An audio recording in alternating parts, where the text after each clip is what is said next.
Lawrence Howell, thank you for coming. Thank you, Jax. To share with Jax.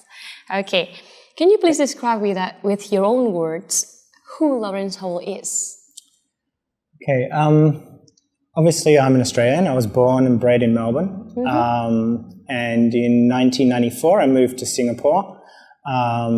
And I'm studied as an interior designer, which I now I have a company in Singapore which does interior works around the region. And also I'm a furniture designer. I have a company here in Indonesia which designs furniture. Why Asia? I mean, like, you moved to Singapore and now you have a company in Indonesia. Why Asia?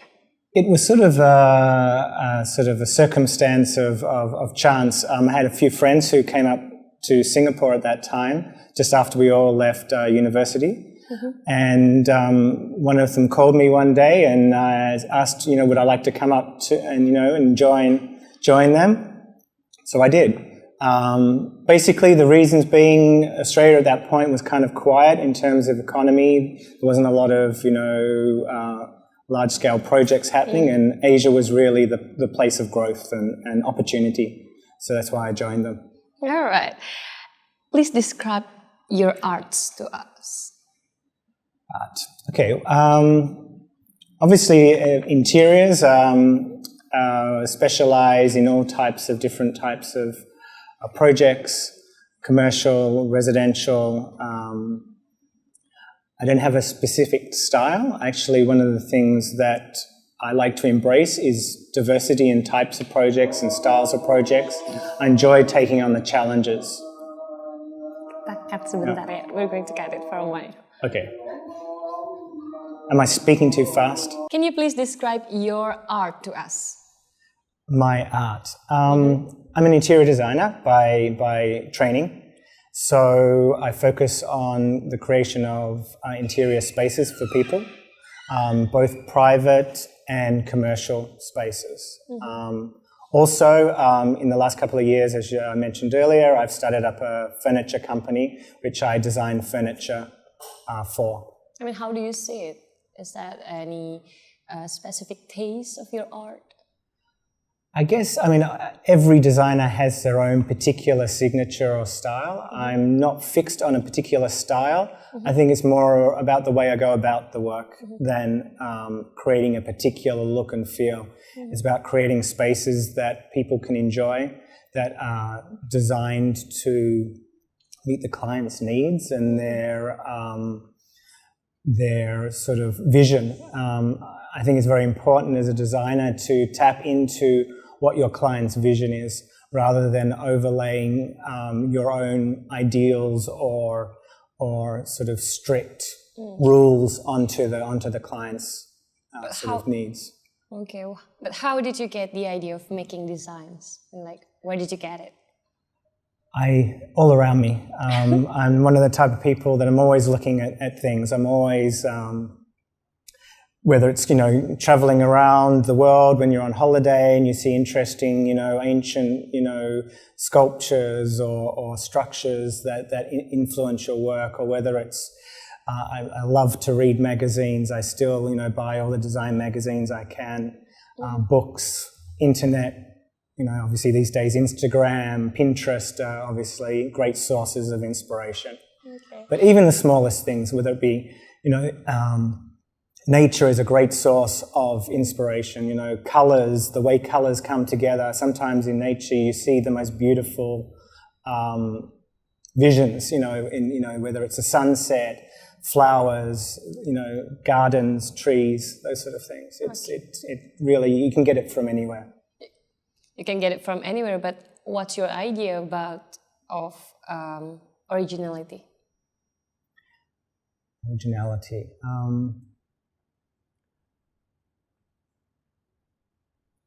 It's a tough question. I know. Do you consider your design original?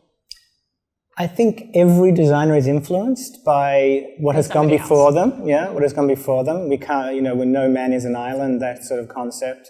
So every time we sit down to create something, we are influenced by our past experiences, what we've seen in the past, and we infuse that into our designs. It's always, I guess, important to try to start with some sort of conceptual precept to any design that maybe hinges on the client themselves, or it could be something external which the client asks you to focus on. So it's different with copying. Yeah, it's not copying. You always have to evolve something and develop it and make it your own. Mm-hmm. Well, what makes your design unique and different from others? I guess the tailoring to a client's needs makes it in itself unique. How they set their vision aside for us and then how we then interpret that, I think is obviously one of the very important factors about creating something unique. Now you're running a furniture business. Can you tell us about that? Okay, so started a few years ago, manufacturing here in Indonesia. That is something that I've always, loved to do and something I dreamed of. And when the opportunity presented itself here in Indonesia, we sort of ran with it. And it focuses on creating modern contemporary furniture. One of my great loves is the mid-century period. So I take what I love about that period and I try to reinterpret it in different finishes, different details, but with still trying to capture the essence of that sort of mid-century aesthetic. And you design it by yourself? Yes, yeah. What's the difficulty? Oh, lots of challenges. Time being one of the great sort of challenges is finding the time to be able to execute the designs, get the inspiration for the designs and then develop them into an actual final product is always challenging. Okay, you spoke about designers have their own signatures. What's the signature of your design then?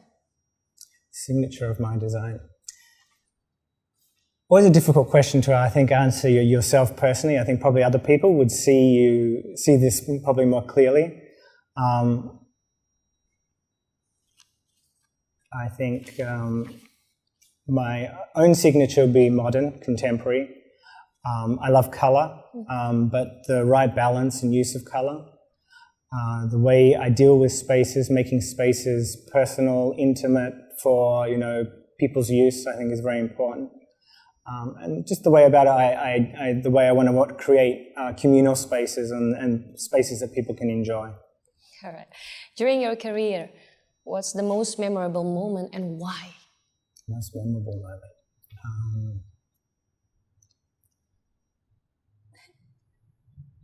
Maybe in Singapore, here in Indonesia. Well, I guess obviously many memorable moments. I guess the joy of having a very satisfied client, delighted clients is always one of the greatest rewards of what we do. Is creating something for somebody and then be totally ecstatic with what you've done.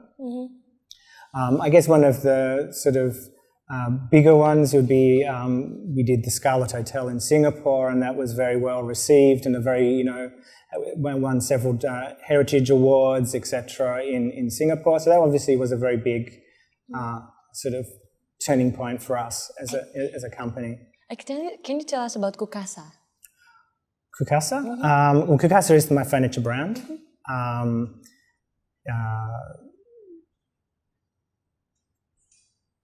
Well, I sort of want to backwind to this one. So, yeah, modern contemporary furniture manufactured in Indonesia. We have a modernist ideal. We like to create sort of something that's inspired by the mid-century. Right. Yeah, using beautiful materials, details, very focused on creating a quality product. That can also, I guess, where we see ourselves in the market is we wanted to create something that could compete with a European style look and feel. Do you think Indonesia is a good market for it? I think it is. It's a growing market. I think there's a great opportunity for it here. Like any building of any brand, there is its challenges, creating acceptance, getting people to buy into your concept. and that takes time and a lot of passion and energy and sweat and tears to get people to really, to take that on. Until today, what's your biggest accomplishment? What's your biggest accomplishment? I think being able to sit here, knowing that I'm running a company in Singapore. I run a team of 8 people there, and then having a company here in Indonesia, designing, fabricating furniture. I guess they're 2 of great career achievements. Anyone many people have a similar dream to have those opportunities, and I can't be grateful enough that I've had the opportunity to do it. All right. Yeah. Besides art, what are the things that interest you? Besides art, obviously I love nature. I love whenever possible to get out, into nature, going to the beach, going, to forests or mountains, and just enjoying the environment that we're blessed to have been given. I enjoy music. What type of music? Many types of music. If you look at my Spotify, my iTunes account, it's filled with everything from jazz, classic, pop. Dangdut? No, I don't have any dangdut. You say you love Indonesia. So, yeah. What keeps you going and makes you get out of the bed every day? Every day. Oh, well, I mean, obviously, the challenges ahead. Every day we're presented with new challenges, and I firmly believe that we have to be grateful for every day that we're given. So every day is a blessing, and the opportunity to meet new people and do new things is always another blessing. Yeah. If you could share to us about your weekend, what do you like for doing at your leisure? Weekends, my weekends at this point in my life are sort of, I actually spend a little bit of time working. With 2 businesses to run, my days are pretty full. So I have a lot of challenges there to fill. Time aside from that, just relaxing, catching up with friends. Love to go out, dining out, meeting people. I heard you love travel. I love to travel as well, yeah. Okay, would you mind to share with us about your travel experience? Well, I've not traveled nearly enough places. There's many places left on my list. I've had the opportunity to go to Europe, to America, Japan, much of Asia. I've had the fortune to travel through, and seen many wonderful things. Okay. What are your 3 best travel destinations? 3 best. So far, loved Spain. Spain? Yeah. Why? I don't know. I think one of the things was Barcelona particularly reminded me of home, of Melbourne. There was something there that the captured dance, the food, the people. A little bit of everything. It was just the whole environment sort of had something that made me feel like home. Also loved Greece. Greece. Egypt. Egypt. Yeah. Egypt and Greece. Yeah. Egypt actually probably, in terms of the history and what there is just astounding. It's amazing to think that you can go and see things which are thousands of years old and still marvel about how they actually did them. And the 3rd is Greece. Yeah. Why? Greece, again, the history that's there. You can see back many thousands of years, and then it has a very rugged beauty, which, if you go to the Greek Isles, it's very rugged, very beautiful. The colours are intense and totally amazing. When I was saying earlier about nature and the beauty that you can see, there is one of the most amazing places. The colour of the ocean, the colour of the earth there is inspires you. Yeah, it's very inspirational, and very beautiful. Yeah. What are the requirements to become a good artist or designer?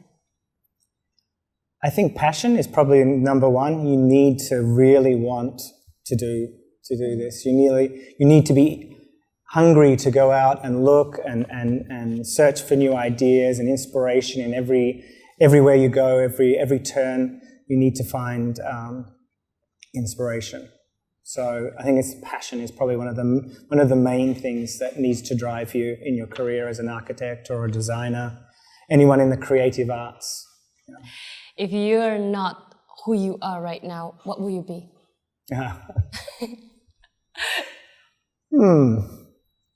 Maybe a surfer. A surfer? Wow. Not that I can surf, but something completely opposed to what I am. A chef. I love to cook. I love to cook, but I don't know whether I could be a chef. But yeah, I could be a chef. Something completely different than what I am now, I think. Okay. Yeah, something completely opposed. Now, can you describe yourself in 3 words? Oh, okay. One, that would be? One what, sorry? Can you describe yourself in 3 words? Okay. And the first one is? I guess passionate, since I've used that word quite a lot. The second one? Loyal. Loyal. Loyal person, yeah. You think you're a loyal person? Yeah. And the third one? Dedicated. Dedicated to what I do, to those around me. Always want to go the extra mile. Can you give tips for young designers? Tips? I always tell my staff, and it goes back to what you asked me earlier about what do you think it takes to be a designer, is they need to be passionate, they need to engage with what they're doing, whether it's reading books, looking around them every day, looking at what they see, using the tools that we have now, Instagram, Pinterest, all those sort of things to educate themselves and drive their passion. They need to be focused on the craft and always be willing to look at different ways to do something, not always thinking about it in one direction or one way. They always need to think around a problem and develop it. If you're a color, what would it be? And why? Yeah. Well, I could say black because I've always liked to wear black, but I would say maybe green because I'm a pretty calm person. Yeah. Okay, thank you, Lawrence Howell, to join us and share with us. Okay, thank you, Jax, and thank you for having me. And that's it. Lawrence Howell, thank you for coming and joining us here. Thank you, Jax, for having me. All right, if you could tell us, please describe yourself with your own words, who Lawrence Howell is. Okay, well, Lawrence is an Australian. He grew up in Melbourne. Mm-hmm. I'm an interior designer and also a furniture designer. I currently live in Singapore and I have a business here in Indonesia, a furniture business. Please describe your art to us. My art by profession, I'm trained as an interior designer. Mm-hmm. So my art would be the creation of spaces for people to enjoy. How did you get the idea of making designs? Ideas for design I get from everywhere. I am surrounded by the wonders of the world. I love to look at nature, architecture, design. You can find inspiration in just about anything, from fashion to music to, you can be watching a movie and get an idea for something. So things come from anywhere, everywhere, yeah. And as a designer, what's your idea of originality? Originality is taking a client's vision and creating it unique for them, infusing it with their needs, their requirements, and putting in your own creative energy and talent. Do you consider your design original then? Yes, I do. I think because I focus on tailoring it to each of my clients' needs, I think that's one of the important things as a designer is being able to take a vision and then implement and execute it for your client. Every designer has their own signature, right? And what makes your design unique? What's your signature? My signature would be creating contemporary designs that are sort of tailored to our clients' needs. Mm-hmm. And it's the way, I think for me, my signature is more about the process I go about in designing something. It's about looking at the various variables that you need to consider in the design process, the way you plan the spaces, the way you select the materials, creating a unique sort of a palette, which is, a lot of my clients say I have a very distinctive palette of colors. Mm-hmm. I love color. I love to have I have a very sort of grayed out base, which I like to use, but then I also like to infuse that with a lot of color and accents. That's your signature. One of my signatures, but I think when people think of a signature for a designer or an architect, it's usually about a style, or I'm an ultra modernist, or I'm a classicist, or something. I actually enjoy doing all of those things, so I can't hang my hat on any one of them. I like to do all of them, but I think it's more about a process that I undertake that makes the design process my signature. All right. Now you're running a furniture business, Kukasa, right? Can you tell me about that? Kukasa, yes. Okay, Kukasa was an opportunity that came up a couple of years ago. It was a dream of mine for many years to create a furniture business. And it arose here in Indonesia to do production here, and jumped at the chance.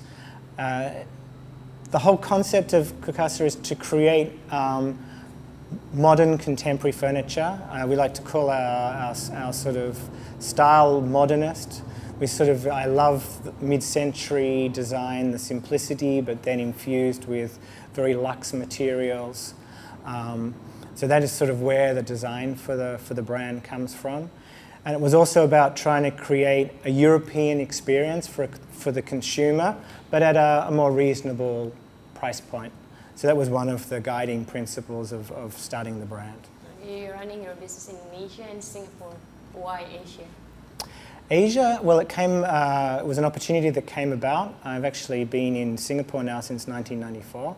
So some of my friends had come up to Singapore at that time, and they asked me, did I want to join them? And the rest, I guess, is history, as it were. And my time grew, and I had the opportunity to take on the design business I now run in Singapore. And then, of course, starting my furniture business, which was sort of a natural progression in a way, as I have many clients here in Indonesia. So it was sort of a natural progression to start something also in Indonesia. I mean, you're trying to say that Indonesia is a good market for your brand. Yes. Yeah, I think it's a very dynamic market. It's a growing market. There's a lot of opportunity for our brand to grow, mm-hmm. And then also sort of spread to the world that Indonesia can be a hub for good design and sell that design overseas to the rest of the world. During your career, what's the most memorable moment and why? I think the most memorable sort of moment or moments is being able to run my own business. Having the opportunity to run both a design studio in Singapore and then also create a brand here in Indonesia, I think that's many people would love to have such a dream fulfilled. So I think that's probably the most memorable. Yeah. Until now, what's your biggest accomplishment? Biggest accomplishment? I think, I guess starting a brand is probably a huge accomplishment. That was and then also a very challenging task. Along the way with my design business, I've had many opportunities to be involved in great projects. For instance, things like the Scarlet Hotel in Singapore, which was very well received, had several awards, etc. So that was obviously a great accomplishment as well. How do you see Indonesia heritage, Indonesia art? In Indonesia, art within the design process is always important to have some element of the place where you're designing. We're going to get it first. Okay, sure. Or repeat that question, right? Heritage or art? Because also I was stuttering. That's my fault. Kan dia desainer kan, gimana sebenarnya dia ngeliat seni di Indonesia gitu?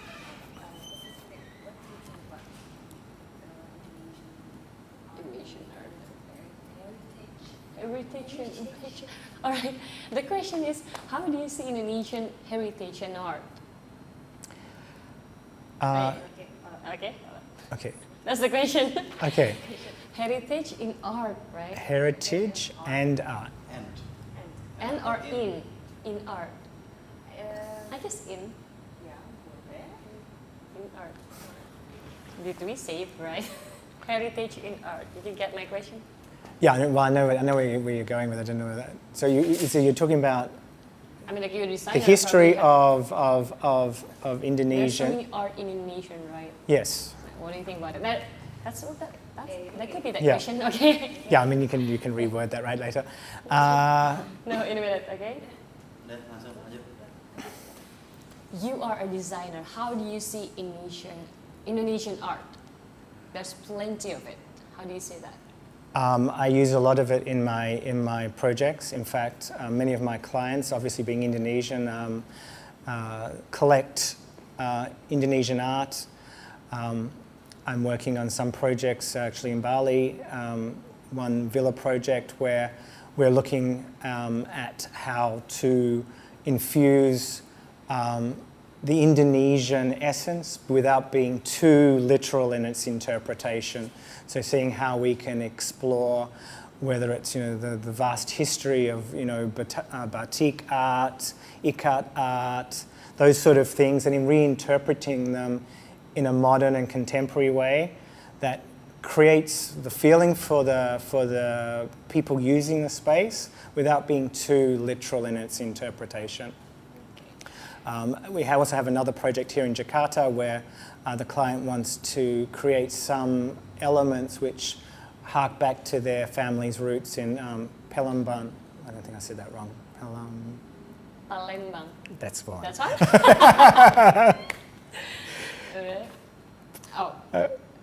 So I think working in any country, it's important to include some of the essence of where you're working. Which culture of Indonesia that becomes your favorite to inspire your art? Well, I mean, one of the things that it's quite amazing here is there are so many artists and so many great, even modern artists that that have sort of evolved over the last 100 years in Indonesia. I think it's very vibrant, very intense here compared to Singapore is a lot less art centric because of the way the city has evolved and the country has evolved. Whereas Indonesia has always had a very rich history. Even just going back what we were talking about earlier about ikats, about batik, it's part of the culture. I remember going to Solo not so long ago and learning about the batik arts and how, you know, everything is unique. There's no two ones that are identical. So, I mean, I think, you know, Indonesia has a vast history of art and heritage, and it's something that needs to be honoured and sort of celebrated. Okay. Besides art, what other things that interest you? I like nature. Love to get out whenever possible, you know, into nature, go to the beach, go to the mountains, go to the forests and enjoy nature. Love music, love everything from jazz, classic, pop, you know, No, everything. Dangdut? No, I've never quite got my head around Dangdut. You should try one time. And can you share with us what is your weekend like? Usually my weekends, you know, obviously my days are quite intense. So normally I still have quite a few things to do work-wise. Because you're a busy person. Because, yeah, busy. But when I have the opportunity, love to relax, catch up with friends, restaurants, you know, love to go out and eat. Love to travel when I can, you know. Travel, can you tell us about your travel experience? I've, you know, been very fortunate to go to, you know, quite a few different places through my career and also personally. I guess some of my favourites would be places like in Europe. Spain was one of my favourites. I think it reminded me of home. What, I mean, like, your home is Melbourne? Yes, correct. You think Spain reminds you of home? That was just something about the city, for instance, in Barcelona. The food, the people, the ambience? I think it was a whole culmination of the various aspects of the city which sort of reminded me of home. One of the most amazing places that I've ever been was Egypt. The history and it's just an amazing place when you look at what was created there thousands and thousands of years, and we still don't quite understand how it was done. Many places. I mean, obviously I've travelled quite extensively through Asia as well. Bali remains also one of my favourite places. Of course. Yeah. If somebody asks you, what are the requirements to become a good designer? Passion. Passion? Yeah. Why is that? I think you have to be passionate. You have to be willing to invest. We're going to cut it first.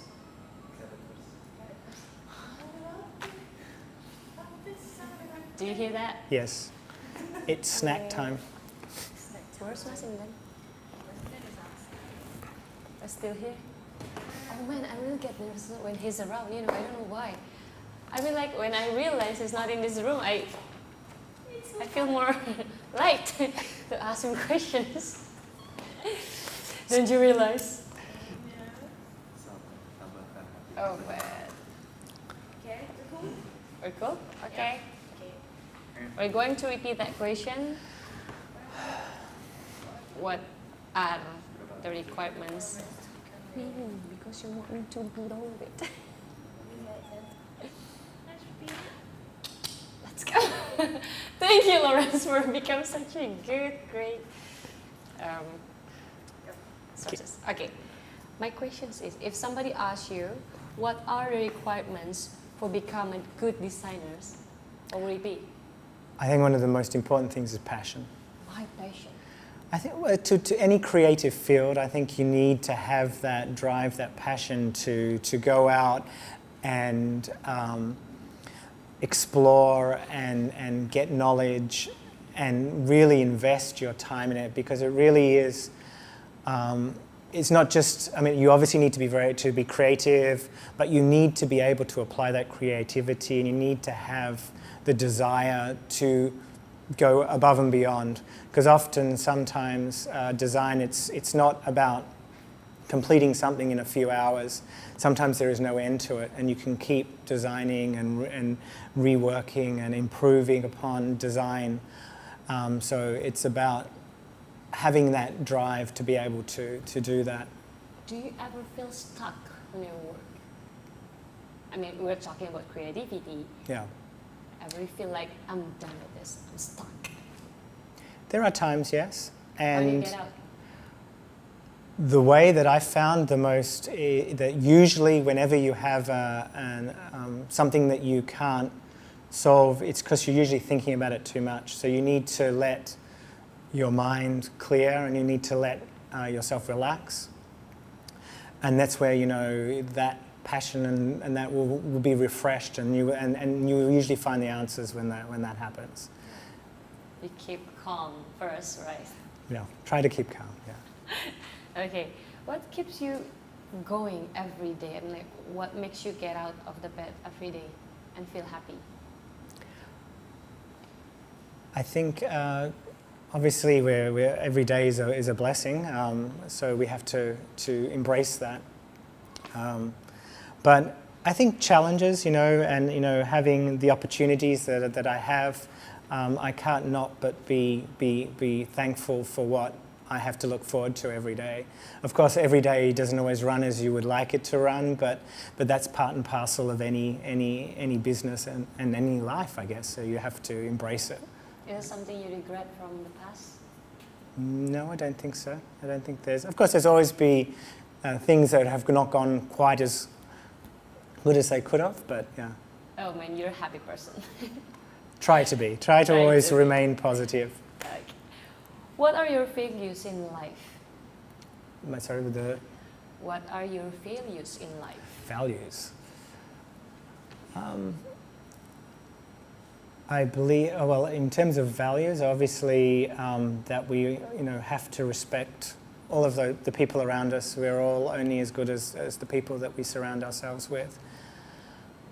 Treat people with respect.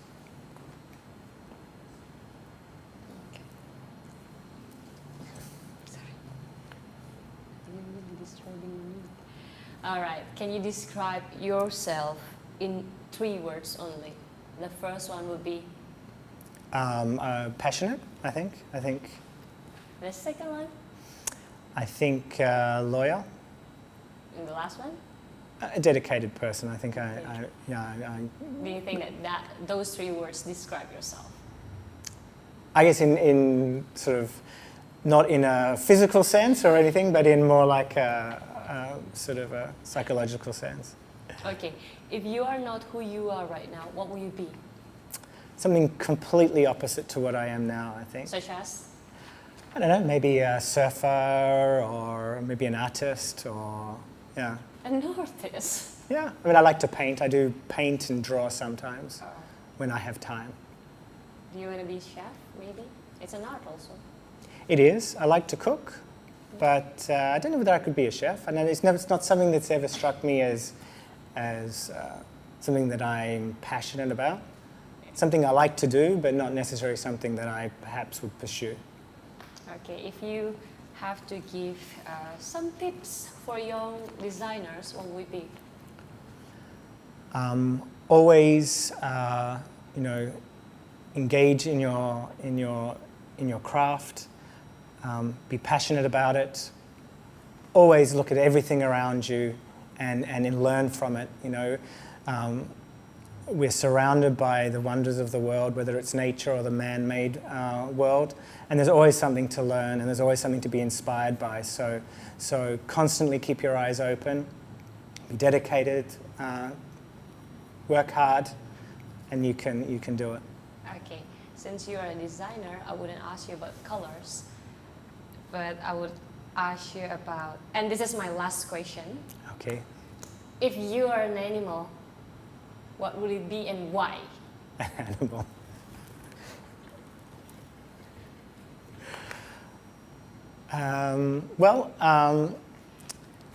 My Chinese horoscope is a dog, and I've been told I'm quite like a dog, so maybe a dog. All right, thank you, Lawrence Howell, for joining us and sharing with us. Okay, thank you, Jax. Okay, can we repeat it? Okay.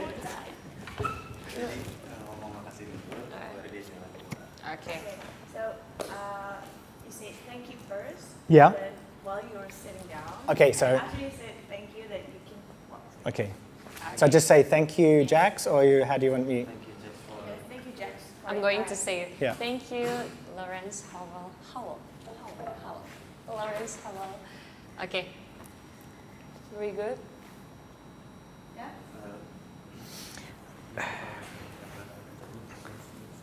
Why don't you want to be something bigger? Lion? Or bear? I've never thought about being an And you animal. do believe in Chinese horoscope, please? Okay. Okay. Yeah, wait. Yeah, but You almost fell down. 1, 2, and action. Okay, thank you, Lawrence Howell, for your time and sharing with us. One more time. Okay, thank you, Lawrence Howell, for your time and sharing with us. Thank you, Jax, for having me and inviting me. It's been my pleasure. Yay, Yeah? Lawrence, you're done!